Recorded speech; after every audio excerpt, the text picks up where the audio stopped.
the tasks that one will typically conduct with the data analyst course is to clean data, process data, try to interpret it. And that's why one will need knowledge of Microsoft Excel, SQL, and a little bit of Python for that part. For the business intelligence analysts, they go deeper.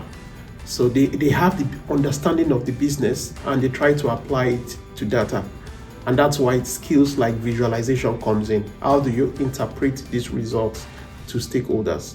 So one will need to know visualization tools like Power BI, Tableau, to be able to communicate the analyzed results to stakeholders. And the final one, which is the AI that everyone loves, one we need essentially to know machine learning, which is one of the tools that powers AI.